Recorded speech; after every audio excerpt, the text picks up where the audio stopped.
So good evening, everyone, and welcome to the first of our FTC Coaches Corner for the Into the Deep season. My name is Louis Rubo. I am the Team Development Education Specialist with First Nevada. Have very fortunate luck to meet a number of you, but not quite everybody because we're all spread throughout the state. But hopefully over the course of the season, I'll have a chance to meet everyone. So a little word about what these Coaches Corners are all about. These are monthly meetings that we host where we'll cover more administrative side of things. We'll discuss best practices and remind you of a few opportunities that might be unique for your teams. So this is why it's mostly aimed at, really it's not mostly, it's absolutely aimed at our coaches only. It's nothing special about the content. It's just really aimed for you, the adult coaches. And so the way these are set up is we do record them. So if you cannot make them, we do record them and we'll have them posted pretty quickly on our inside of our Google Drive folder. Also, you are welcome to ask questions as we come along. There's two ways to ask questions. One, you could throw them in a chat. Grace Zielinski, our Southern Nevada FTC co-coordinator, she'll be monitoring the chat for us. Also, we have a small crowd here. As always, you're welcome to unmute yourself and just interrupt me. No hard feelings. Welcome those discussions. So if you have any questions, just let us know. I do have a few breakpoints along the way where you have the opportunity to ask questions as well. Think that's it. So let's get moving along. So being the first one of the season, I always like to put this slide up here. I know we get a number of rookie coaches joining us, and I've been there. We've all been there. In fact, everybody has to have that rookie year, and it can be very stressful because one of the cool things about First is it has been around for quite some time, which is great. Which means there's a ton of resources out there, but that's also the problem with it is there's so much online. There's so much information coming at you so quickly that it can feel overwhelming. My best advice is hang with it. One of the great things about First Tech Challenge is that we have an iterative style schedule where you are able to compete for a little bit, go back to practicing, come back, compete some more, and go back and forth. It's one of the beauties of the league meet structure that we'll talk about in a little bit. Also, once you get through it, really it's all about having fun, and you're going to make that jump. You'll start valuing everything, and then your second and third year is so much easier once you understand the entire overall structure. If ever at any point you do feel overwhelmed, please reach out to us. We'd be happy to answer questions, kind of talk to you about what the highest priorities are, what can be kind of pushed off to the side for a bit, and reevaluate where the team is sitting or any troubles you might be having. We're here to support you, so please do reach out to us. So one of the major resources that we'll be talking about all season is we do have an FTC public resource folder that we use. This is a part of our Google Drive system we use with First Nevada. All of our presentations are in this folder or will be added to the folder as the season progresses. So even today's Coaches Corner presentation slides are already in there. The slides that you'll find in there are actually my annotated presenter notes. So not only do you see the slides themselves, you'll get all of my notes to go with it, including any hyperlinks or additional information that I may forget to say. It's all there for you, ready to use. After the recording is over, in the same folder, you'll be able to find a recording and a transcript of our meeting as well. The workshops also, all the material will end up in there, and I do believe Scott will be using this as a repository for some of the league meet information as we move on. There's also a whole bunch of resources in there for you to kind of pick through as the season progresses. So do bookmark this. It's a valuable resource that you can come back to throughout the season. All right, so as for tonight, this is kind of my agenda for this evening, is I just want to talk to you a little bit about First Nevada and the resources that we provide to support your team. From there, we're going to transition into the resources that First provides, which is a different organization, something we'll talk about, and the materials that are there for you specific about the Into the Deep challenge this season. And then we're going to wrap up with some administrative tasks, some to-do list items for you to think about and to work on in the next few weeks.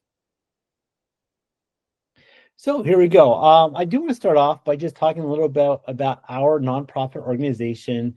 what we do and what we do for our teams, and what resources that we provide for you moving forward. So we are a nonprofit organization. First Nevada's purpose is that we support all of our first teams, and that includes everything from our pre-kindergarten first Lego League teams all the way through up our graduating seniors who are participating in First Tech Challenge or First Robotics competition. We are the organization responsible for trainings. We're responsible for things like Coaches Corner, scrimmages, and hosting events. We do service all of the FIRST programs. So if you have any interest in the feeder programs that come into your program, or if you're interested in maybe expanding and going into First Robotics competition, we'd be happy to answer those questions for you. We'll also be happy to recruit you as a volunteer for any of our programs as well. We are a volunteer-driven entity, so most of all of our activities are done by volunteers. So when you're at an event and you're meeting our referees or our judges or our cuers or just about anybody, just know that they are volunteers that are helping out. Now, separate from us, and this is a very confusing point, so I didn't want to spend a few minutes on this. Separate from us is another organization called FIRST. We are FIRST Nevada, and we do brand ourselves very similarly. FIRST and FIRST Nevada has the same logo, with the exception of the little Nevada part that's underneath our logo. But we are two separate nonprofits. The main FIRST, what we sometimes call headquarters, or maybe FIRST Inspires, they're an international nonprofit organization that develops the games every year. So they're the ones responsible for the Into the Deep. Man, I know I'm pulling out the old games now. Into the Deep game itself, they're the ones that does all the development for it. They're the ones that set the standards for what an event should look like. First Nevada, on the other hand, is a separate nonprofit organization, and our job, our duty, is to deliver that game locally. So one entity develops it, the other entity delivers it. And so it does get very confusing. One of the main confusing points is that both of us ask for a registration fee of some sort. First headquarters will ask you to register your team with them. First Nevada asks for a season fee. And it's because we're two separate entities, and we use those funds for different purposes. We'll dive into that a little bit later in today's Coaches Corner. But just to let you know, there are two FIRST organizations that you'll be involved with. We work together behind the scenes to make sure that the programs are delivered there for you. Now, locally, these are the key individuals that help us deliver the First Tech Challenge program in the state. Scott Duncan is our First Tech Challenge program delivery partner. He's based out of the Reno area, and so you'll see him in a lot of the northern events. Also in the north is Henry. Henry is our Northern Nevada First Tech Challenge coordinator. In the south, we have Francois. And now we're bringing on Grace this year. Francois and Grace are going to be co-coordinators in the south. So our southern teams will be able to interact and meet with both of them quite a bit. And of course, as we'll talk about in a little bit, this year's state championship will be down in Las Vegas, which is an opportunity for all of us to get together. And you'll see all of us at one venue at one time. In terms of who do you ask questions to? Well, honestly, any of them. Everybody is always available for any kind of questions you have related to the First Tech Challenge program. And so whoever you're comfortable with, you easily reach out to. We meet regularly. So if we don't know the answer, they will directly send you off to the person who does. But you can also just start with Scott, since he is our First Tech Challenge program delivery partner. And he knows all about the program from top to bottom. But if you're comfortable or just have a rapport dialogue already going, you easily reach out to any of us. The one time you may want to reach out to Henry, Francois, or Grace is when we're talking event-specific items. So if you want to know something about whether it be food at the event or whatnot, that's when you might want to reach out to one of our coordinators instead. All right, one of our key pieces of information or our key resources that we do share with our team is our dynamic calendar. This is our firstnevada.org calendar. On here, you will find all the key information you need to know about our events. So if you follow the QR code there, it takes you to our calendar.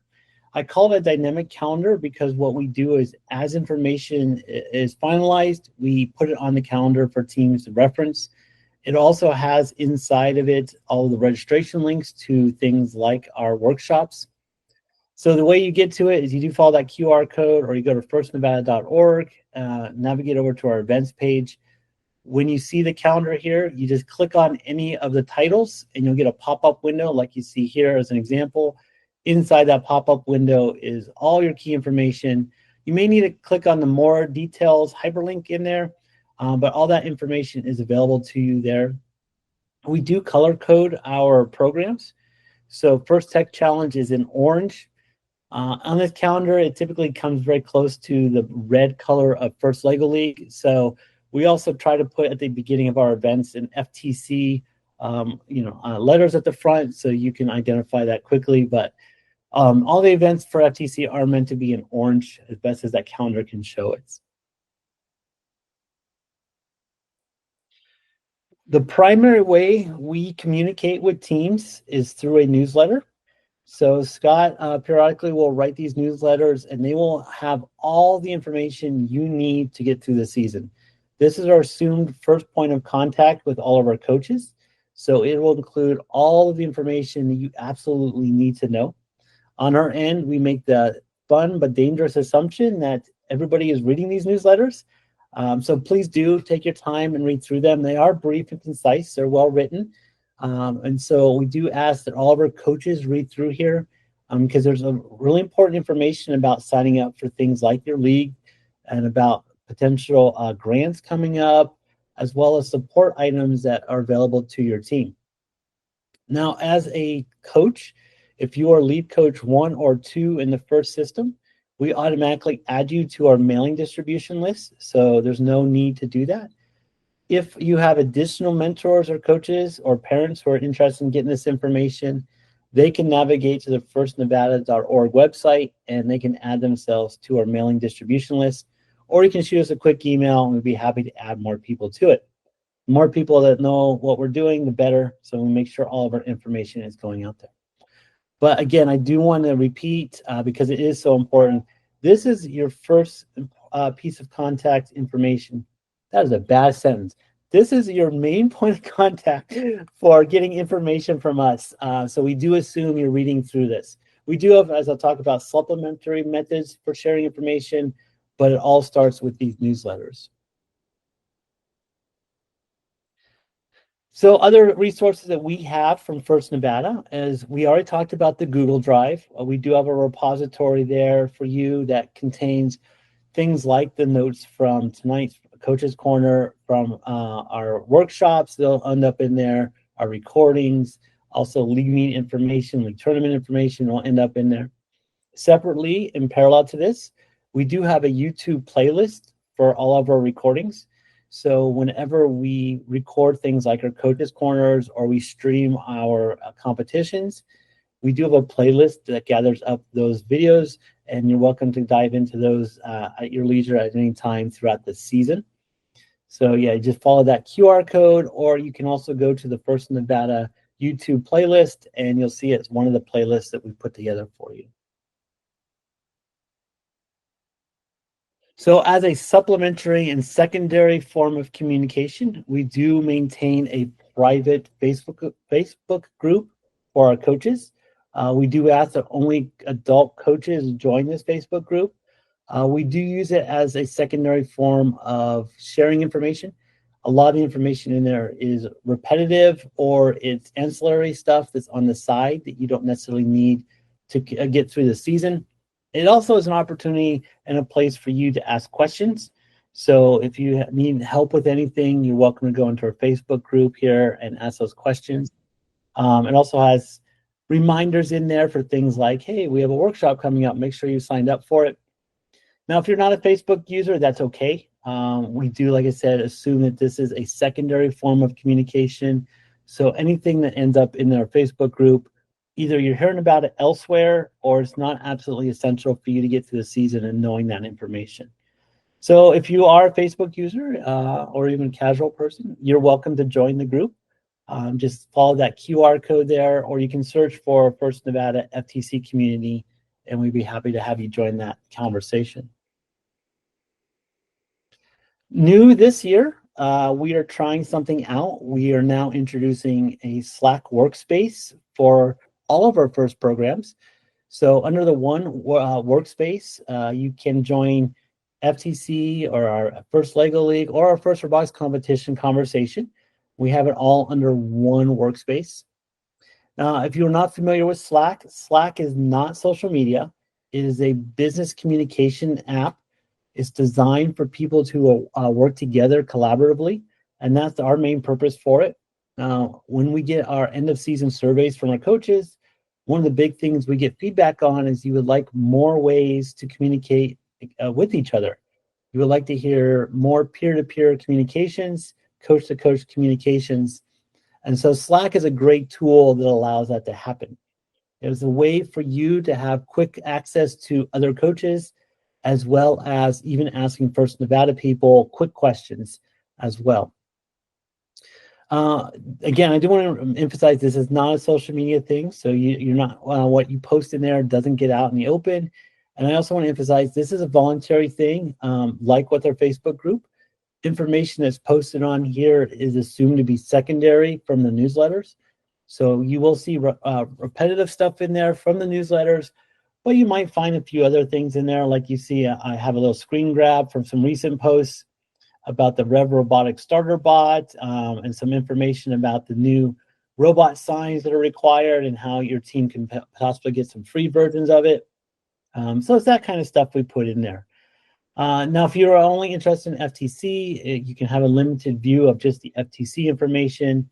If you're interested in the other programs, you can voluntarily join those other channels as well. About, I think, 2 weeks ago, if you were a registered team by that time, you should have received an automated Slack invite from me with some information about it. If not, you can follow the QR code I have there on the screen, and you can join yourself as well. So, again, this isn't a requirement. It's just another way for us to have dialogue between you and us, as well as coach to coach and sharing information. All right, I'm going to take a sip of my iced tea here. If you have any questions, oh, look, somebody's already joining our Slack. I just got my Slack notice. Somebody joined in. If you have any questions, I'm going to take a moment here. I should have put some ice in that before this started. Any questions on what First Nevada has for resources to support your team?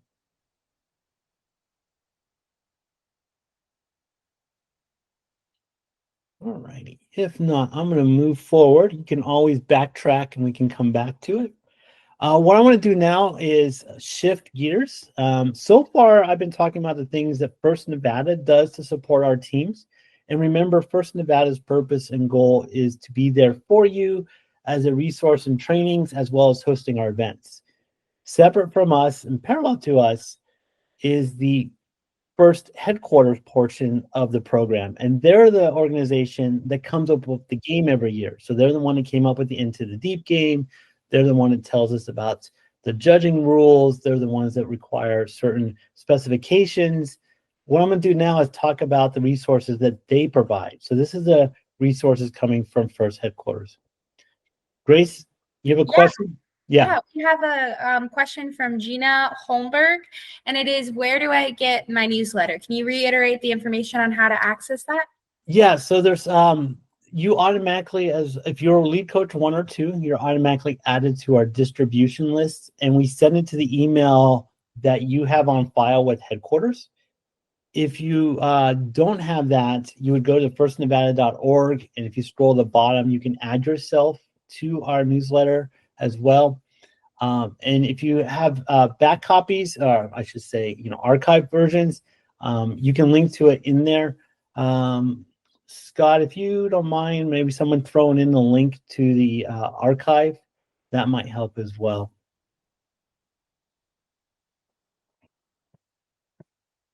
Cool, good question.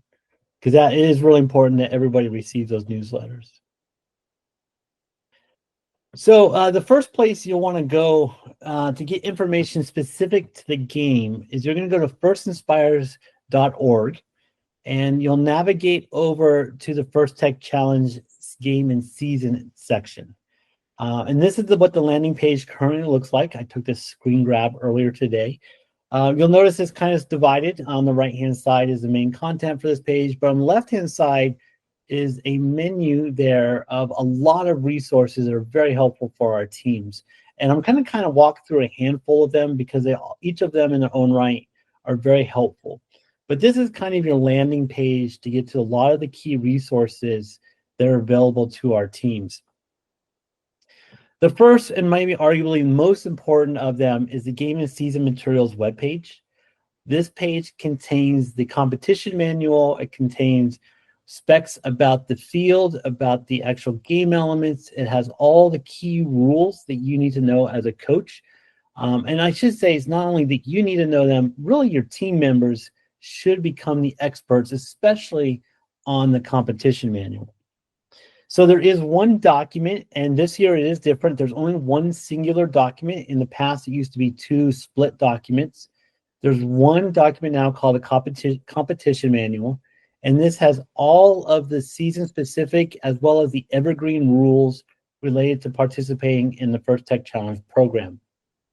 This is the document that everybody should read through at least once, twice, maybe 3 times. Coaches, I always say you should go through it and you should be comfortable at least knowing what's in there and what things are in it. After that, it really goes to your students. Your students should be the experts on this. When they come up with those creative questions are we allowed to do that or not? Point them back to this competition manual and ask them to show you where in the manual it talks about that topic. Now, it's also very important to read through this manual because it describes the minimum requirements for your robot. When you do get to the competition, the first thing we do at any of our events is we inspect the robots and make sure they're legal for us to compete with. And that's a lot of the safety. It's about communication. It's about making sure our events run smoothly without anybody getting hurt. The rules for what is a legal robot is covered in this document. So do make sure that you go through it thoroughly and that you especially hand it to your students and make them go through it multiple times over. A lot of our coaches like to make it a game. They might make it into Kahoot or some other version of it. So it's a good way to get the students engaged. Looping back to that game and season materials page, there are a couple other really important resources specific to this year I want to point out. One of them is that if you expand the DIY resource section, there's actually some files in there that allow you to 3D print either the clip. Well, it's not either. You can do both. You can 3D print the clip or the samples for this year's game. So if you decide not to purchase those items, you can actually print them locally with your 3D printer, or you can go to Andy Mark and purchase them separately. So either way, you have ability to go in there and actually just download the STL files and send them off to your 3D printer if you need to get a replacement of these. So that's kind of helpful to know in there, as well as if you don't have access to a field, they do have a do-it-yourself version of the field in there as well. So it's a good way to go if you want to build, say, one out of, I think they have it out of PVC piping this year. The other item in there, and this is a big change this season for our veteran teams, so hopefully your ears perked up. We're doing away with the team markers, and in this year we're introducing robot signs. So the robot signs has to be color-coded red or blue, depending on what alliance you end up for that match. And the robot sign has to involve your team number. And so this is a big change. And so first is providing a resource for you. They have a template here that you can go and download. And what you do is you take a red or blue marker and you can fill in the white spaces to get to your team number. And then you can print this out and attach it to your robot in a nice, safe way, following the competition manual's guidelines. So this is a helpful resource for our teams who are trying to figure out how they're going to make a team sign, a robot sign this year. This is a good starting point. It's not the only one. You are welcome to use other versions as long as it fulfills the requirements listed in the competition manual. But if you're thinking, oh, we just don't have the resources, to do a robot sign in, say, a 3D printed manner, or to send away from one or whatever, this is a nice, easy way to make a robot sign for your robot. Do note you won't pass inspection unless you have some version of this going on your robot.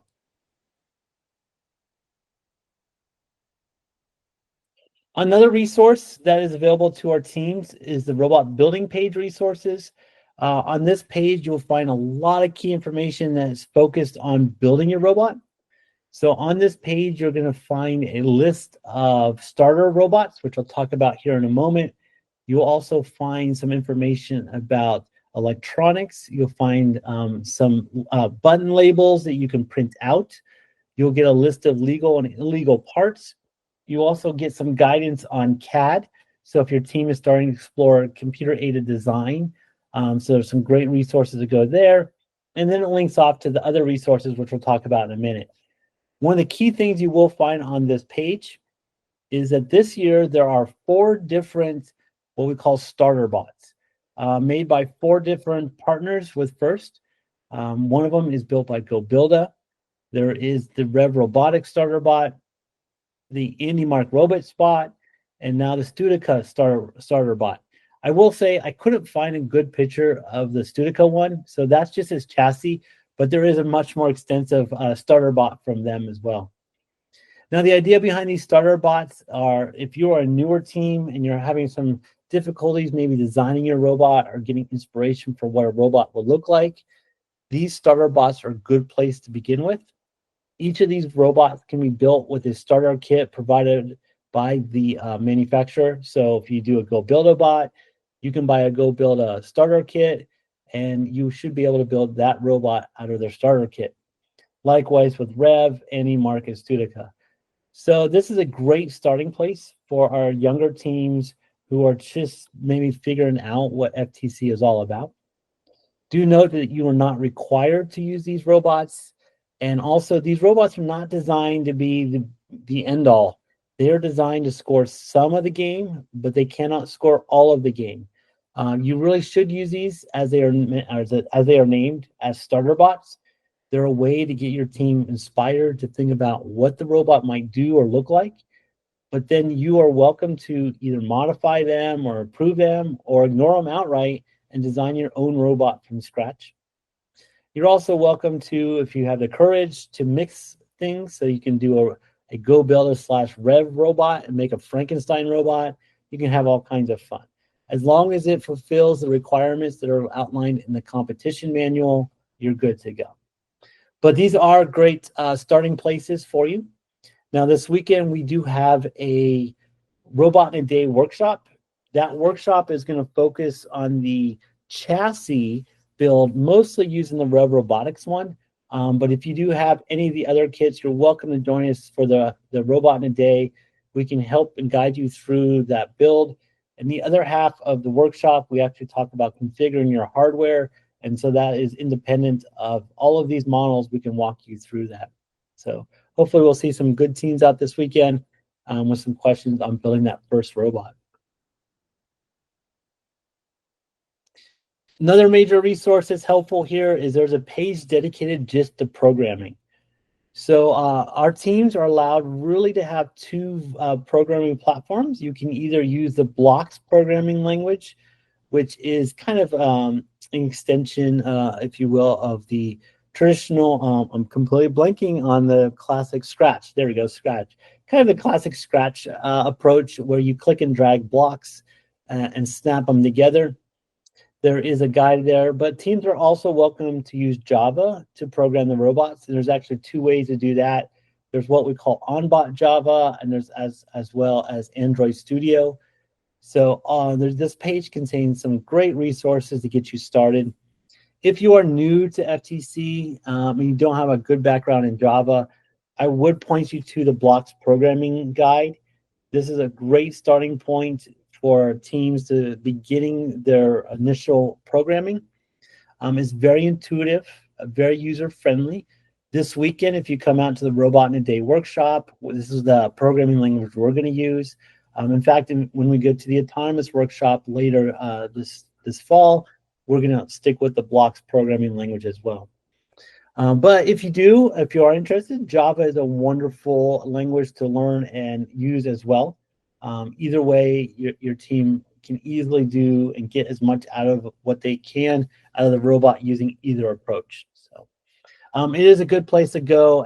Again, it can be feeling a little bit overwhelming, but so I would suggest if you're a new team, definitely start with the blocks programming.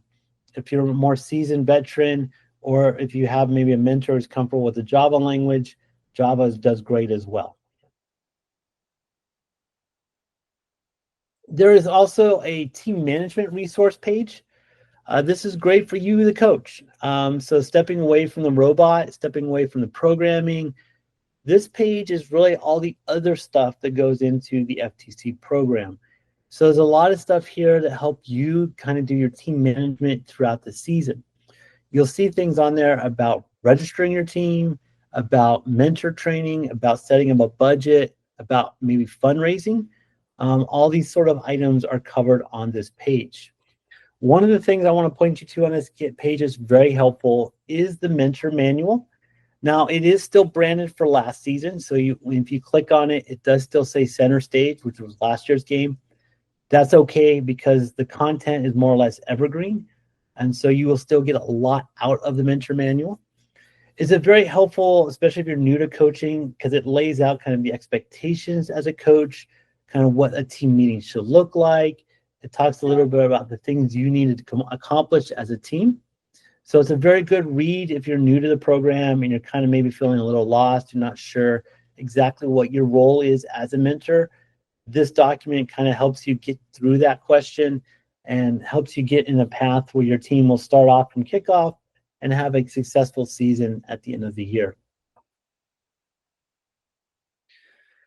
I want to throw in this other piece of a nice resource here. One of our vendors, Rev Robotics, has been spending a number of years now developing a wiki kind of environment of a whole bunch of information. Now, Rev does produce the main communications hardware that all of our robots use. It also develops one of the platforms for building a robot. So a lot of their resources here do discuss using their equipment. However, they have a lot of additional information that gets into the theory of actually building the robot. It talks about how sensors actually work, and it talks about motors work. I am constantly going here learning new things about how to actually build an FTC robot. So I wanted to share this resource. It's really a good resource there. If you go to the Rev Robotics website, this part always trips me up. They have two sections. One's called Ion and one's called Duo. The Duo is the FTC stuff. The Ion is the FRC stuff. They do support both programs.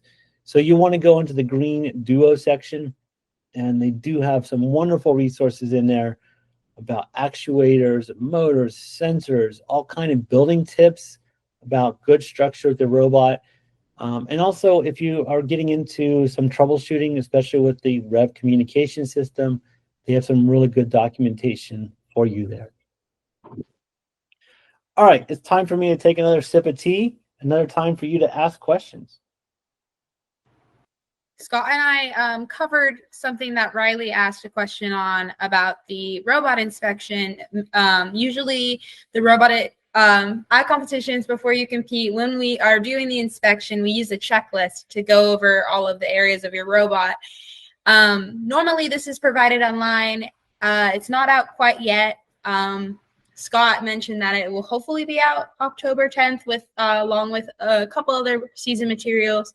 But yeah, this is a really great resource to use in your meetings. You can also look at the center stage one for now. That's this last season's. And it's a good practice. It also helps you know if your robot's ready for competition or not.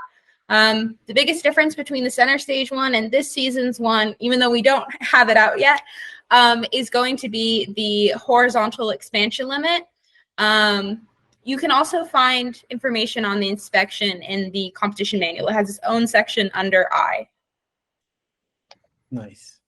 I'm going to disagree with Grace for a second there. Do not use the center stage inspection manual.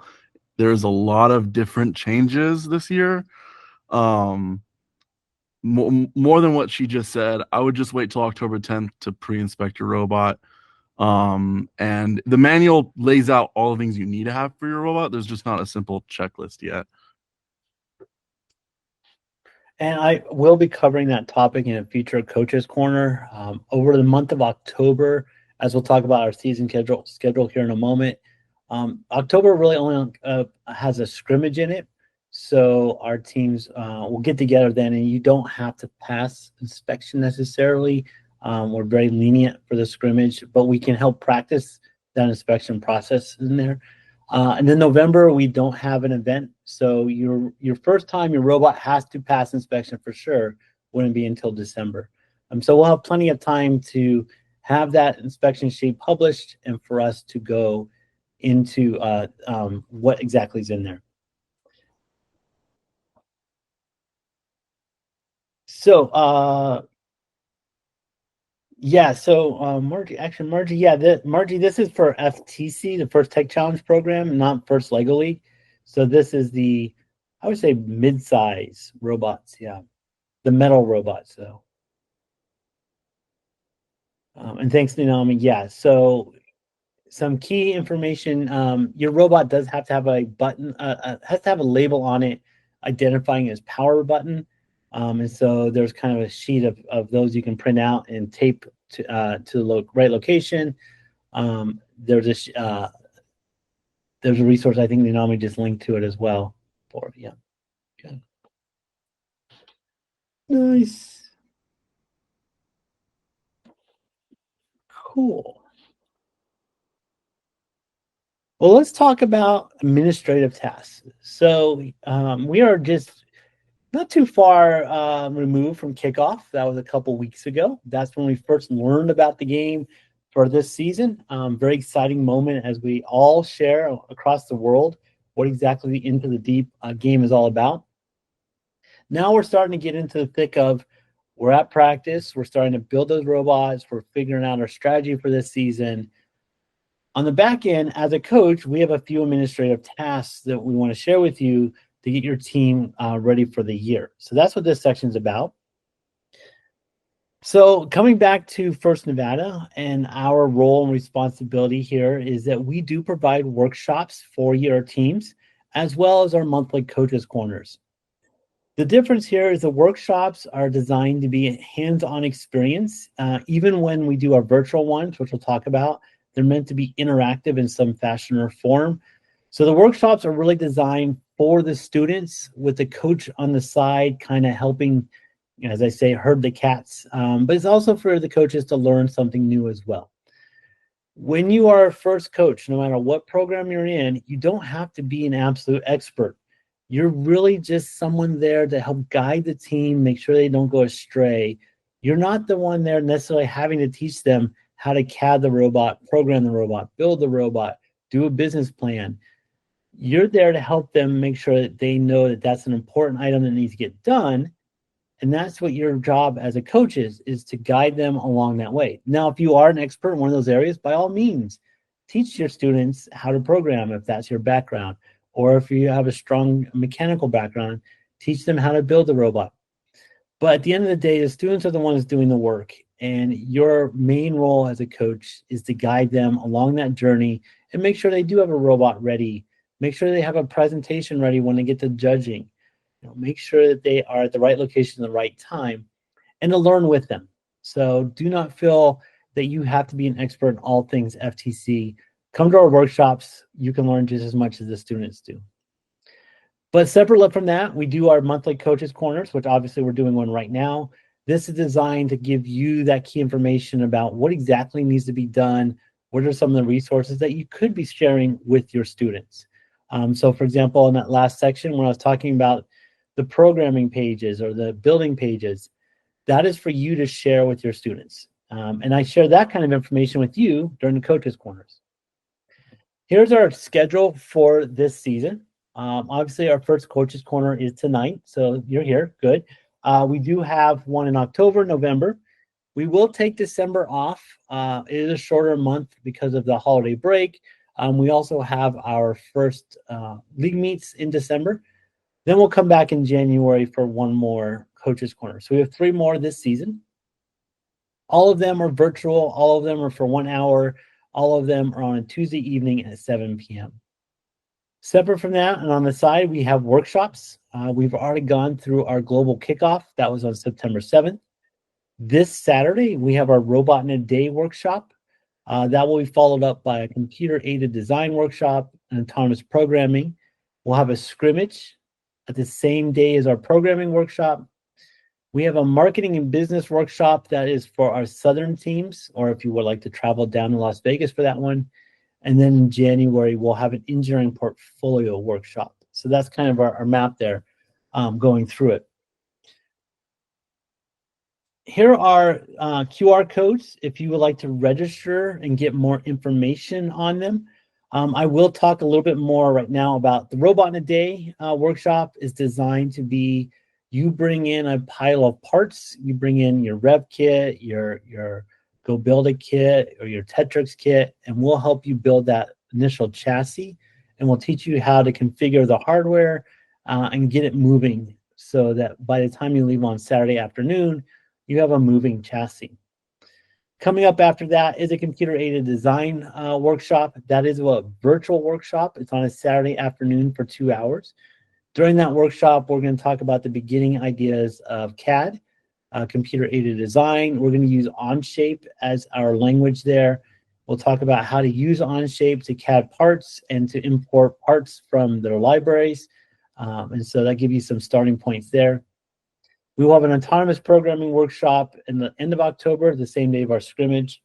What we'll do there is we'll talk about the autonomous period, the auto period as it's now called, in which we'll talk about what points can be scored there, what is a good strategy for it, and as well as giving your team some time to actually practice programming for the auto period. Then way in January, we will have another virtual workshop where we'll discuss the engineering portfolio, what that means for your team, how is it related to the judging awards. We'll also cover it in the Coaches Corner as well to some extent, just not to the extent that we'll do in that workshop. The registration for all 4 of these workshops is open. We do ask that you sign up for it so we know you're coming. And so you can use these links here. They will also be in the newsletters as well as on Facebook and in Slack throughout the season. The other workshop we're doing is a combo workshop that combines our first robotics competition and our first tech challenge program. This is hosted by the UNLV Lee Business School.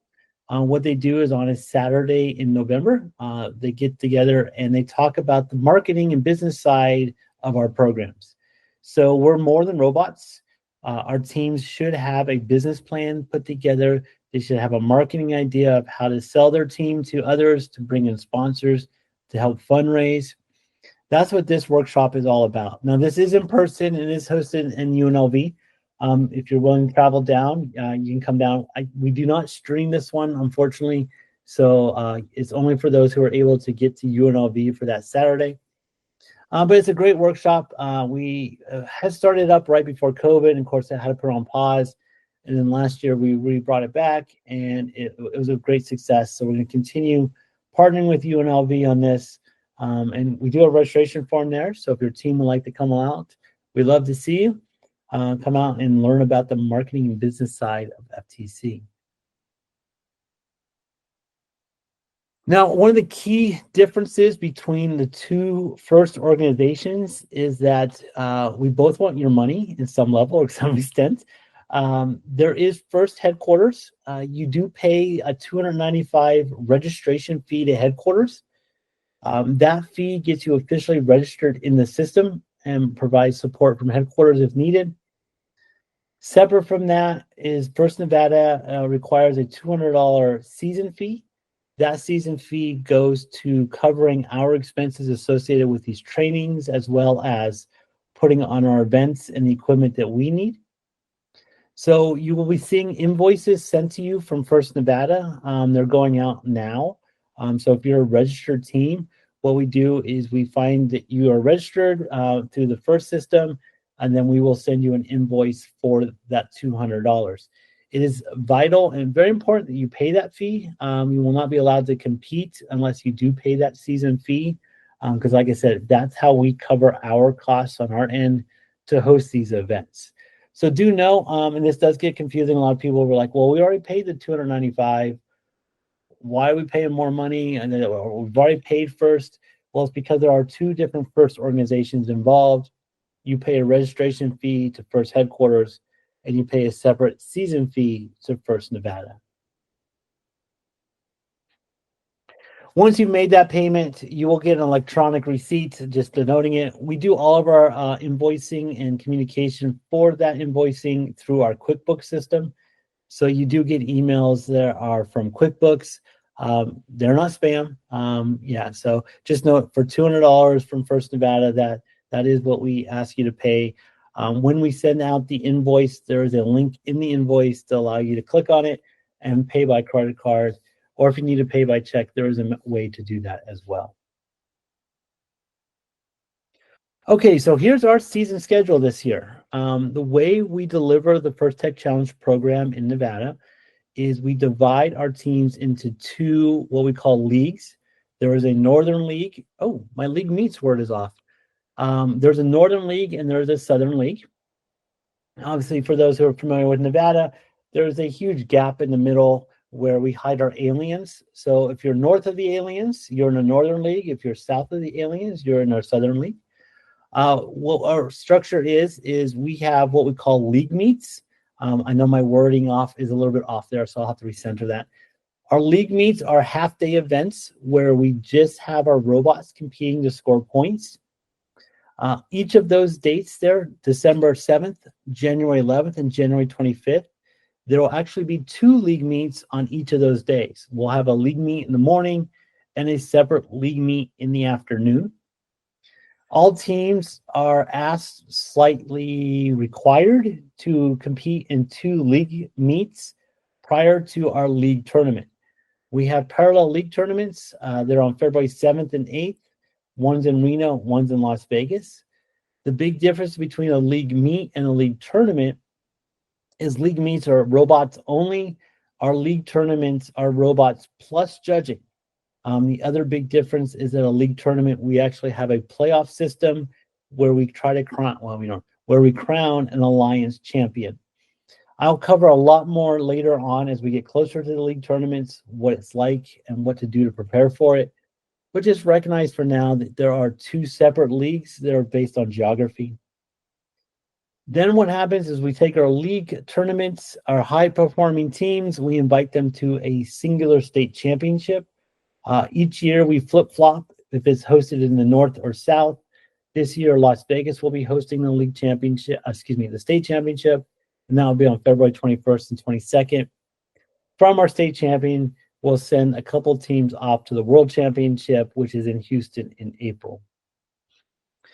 For now, the most relevant, important thing is we need literally all of our teams to go to this form and provide us your preferred competition days. Do note that completing this form does not register you for those events. It just lets us know which league you'll be participating in and which of the league meets you prefer to compete in. We will then gather that information up and then start assigning teams to particular league meet events. We need everybody to complete this form by October 4th, and then the initial league assignment should come out a couple days after that. So again, we need every team to go to this form here that I have the QR code for. You also have it in your newsletter. We need every team to fill this out to let us know what are your preferred league meet days, and then we can make the assignments based on that. So this is the most important thing after being registered for you to do right now. Other thing I just want to share with you, if you've been with us for a while, we've been very fortunate to have a lot of financial support coming from Tesla as well as Nevada Department of Education. A lot of those grants have now been completed, and our teams are now transitioning to the period where they're becoming more self-sufficient. I just want to share with you that there is some great resources hosted by FIRST in terms of supporting the fundraising initiatives of our teams. On the left there, I know the font is too small to actually see what's in the screenshots, but I'll tell you on the left, they have a whole bunch of websites, web material put together about fundraising. So they have all kinds of resources for your team to learn how to fundraise, ways to document it, to track it, and ideas for that. Also, there is a grants page. So your team is welcome to go hang out on there and see what grants are available to support your team. Besides that, of course, there are ideas to go out into your community, get local support from your local vendors as well to help you there. I see some Scott's putting in the chat there the fundraising toolkit, which is a very valuable item. We are very fortunate that Gene Haas Foundation is once again supporting a number of teams. They have a grant application process for our teams to apply for money. They haven't formally announced exactly how much money this will be, but the past few seasons have been about $2,000 per FTC team. So it's good funds. It is becoming more competitive. So when you fill out your application, which everybody should be filling this application out, when you fill this application out, do make sure to highlight your accomplishments as a team, or if you're a newer team, do talk about your structure and your ideas for sustainability. But everyone should be filling this out. The deadline, I want to say, is October 14th this year. If you follow the link that's in the chat there or follow the QR code, that will help give you more information on that. Last very important note here is we are a nonprofit organization, First Nevada, that is. We have a number of sponsors that help support us get through the season.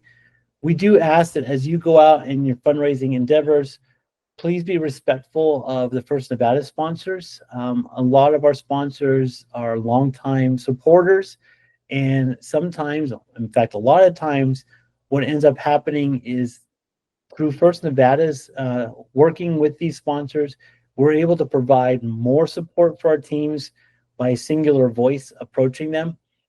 So when you do go out and fundraise for your team, make sure to kind of check in on this website, see what supporters First Nevada is already working with. And we ask that you kind of let them be, because they're already working with us directly, either supporting us by supporting our events, or they're passing through us to get to the teams. So if you see one of our sponsors on this list, please be mindful of that. They've been cultivated over many seasons, and sometimes they do turn into huge things, like the Tesla Education Investment, like the Gene Haas Foundation. A lot of our sponsors are because of multi-year conversations that have been ongoing, and it becomes very confusing and difficult when we have multiple teams going to them, and they're like, well, we're already working with First Nevada, and it gets things confusing. So just be aware of our sponsors. If you do have a personal connection, we just ask that you ask us politely about connecting with them and figuring that out. Well, that was my last section. We have a couple minutes here. I do try to keep everything under 1 hour for our coaches' corners. Please ask away whatever questions you have. Again, you can put them in the chat, or you can unmute yourself and ask. Happy to answer them.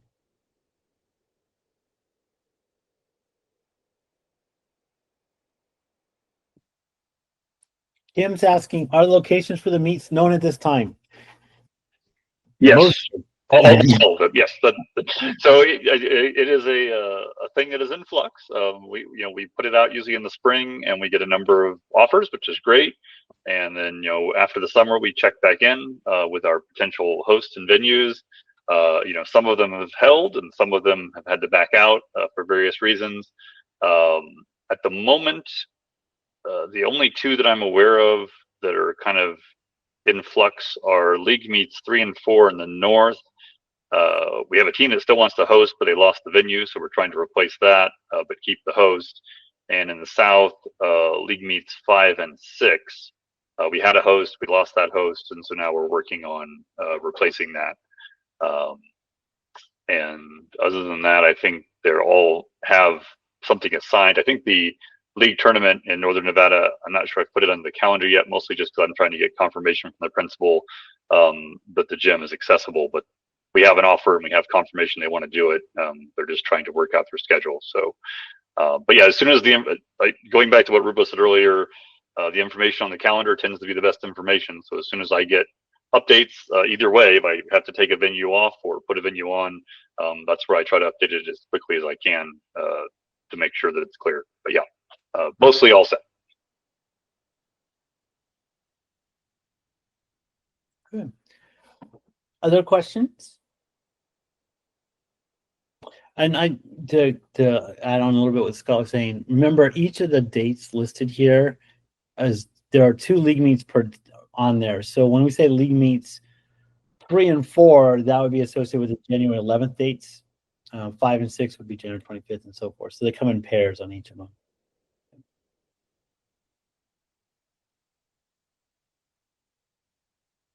Yeah, just to follow what Rubo said, I mean, they are 2 independent league meets. So again, you can attend both on the same day if that's what you want to do. I know for some teams that's easier just in terms of scheduling or transportation, but you also, consider them separately and can attend a morning on one date and an afternoon on a different date or whatever works for you. And yeah, definitely encourage you to use the season registration form to express your preferences. Generally speaking, we haven't had much of an issue assigning people to their preferred league meets. Sometimes we get kind of a rush for the last 2 or something, and everyone wants to do the last 2. But for the most part, we're able to get people in the league meets they want. So as long as you express on the form using kind of the number system we've got, 1 meaning you absolutely will not attend, and 5 meaning you really want to attend, then that helps us, and we'll try to get you assigned to league meets that you can and want to attend. And Kim, do you recommend 2 on the same day or 2 different ones? That is a matter of preference. I can tell you, when I coached, I preferred having 2 separate dates, because what that allows you to do is have your robot go out and compete one day and figure out its pros and cons, iterate, make improvements, and then come back and compete a second time before your league tournament. However, other considerations, especially for Nevada-based teams, if you have to travel a large distance, it may be to your advantage to actually do both league meets in one day. So if you are coming from our more rural locations, to do that. Also, although we still have teams registering, I think, Scott, if you'll mention the possibility of even getting a 3rd or 4th league meet in there, how's that looking right now? Pretty good. I mean, right now, we scheduled the number of league meets based on the number of teams we had last season. So far, we don't have quite a few teams this season. So that should mean there'll be plenty of opportunity to participate. I don't think there'll be any issue, north or south, getting at least 3, and potentially more. I think one thing as a note for everyone on the call too, if you're flexible and available, the week before the league meet, we'll put out a general reminder, and we send it out to all the teams. Even if you're not registered for that league meet, we include a list in the email that shows which teams we think are registered for that league meet, so you know who we expect to attend. But we'll also include a little section at the end where we kind of tell you, hey, we've got this many teams and we've got this many slots available. It looks pretty good if you want to, try to participate on kind of a standby basis. And so, especially if I'd say for the earlier league meets, so it just kind of depends on preferences. But, like I said, in that email, we will tell you pretty clearly, we've got 12 teams registered and 16 spots available. If you show up and want to participate, there's a pretty good chance you'd be able to do that. So it just kind of depends on your flexibility. But yeah, I don't see any issues this season with all teams getting 3, league meets, and probably more if, again, they're willing to kind of, travel more frequently or attend even when they're not necessarily assigned to that league meet, and see if they can participate that day. And just as a quick reminder, because this comes up a lot too, the league meets, unlike the league tournaments, like Rubo was saying he'll talk about later in terms of preparing for that, and the league tournaments have judging, but the league meets do not. There's no expectation or requirement that you show up with your entire team. So it's not a matter, it doesn't have the same, I'd say, logistical challenges as a coach and as a team you would have. So, if you have just, one coach or even a parent or mentor who's willing to take, 2 kids or something in the robot, that's fine too. The team can participate at that league meet, even if not the entire team is not there and present. That's okay. So keep that in mind as well in terms of your, I guess, planning and logistics. It's not the same as the league meet, where of course we want, to the best of its ability, assuming illnesses and things like that aren't interfering. we want the whole team there so they can be in front of the judging panel and do the judging session and things like that. So just, keep that in mind as you're planning your league meets as well. Very good. We are at the 8 o'clock mark, a little bit after. We'll continue to stay on here to answer questions. So please continue to throw them in the chat or, unmute yourself. But that will bring an end to our Coaches Corner. So thank you for everyone for coming out. If you do have more questions, we'll be here and continue to stay on to answer those for you. But otherwise, I hope to see you soon at an event. Thank you everyone for coming out tonight.